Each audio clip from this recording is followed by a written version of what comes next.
வணக்கம் நண்பர்களே, நான் உங்கள் பெரியசாமி ஜோதிடர். அதாவது தொடர்ந்து நம்ம ஒவ்வொரு பாவத்தோட காரகத்துவங்கள் பார்த்துக்கிட்டு வந்துட்டுருக்கோம். இப்போ அந்த வரிசையில் 5ஆம் பாவத்தோட காரகத்துவங்களை பார்ப்போம். 5ஆம் பாவகம் அப்படின்னாவே நமக்கு ஞாபகம் வர்றது பூர்வ புண்ணிய ஸ்தானம்,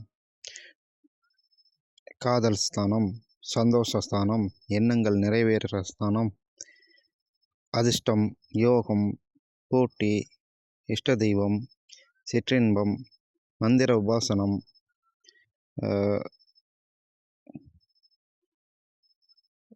கோவில் வழிபாடு, திருத்தலங்கள் வழிபாடு, குழந்தைகள், படைப்பாற்றல், உளவியல், மனநிலை, ஊக்கம், வயிறு, வேடிக்கை, விளையாட்டு, நடிப்பு, நாடகம், திரையரங்குகள், பொழுதுபோக்கு, அதேபோல் மந்திரம், மதம், மனப்பான்மை,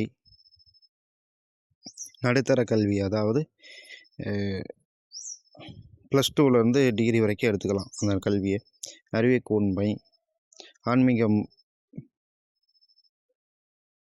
உற்சாகம், இன்பம், ஒரு உணர்வு, சூதாட்டம், ஹோட்டல்,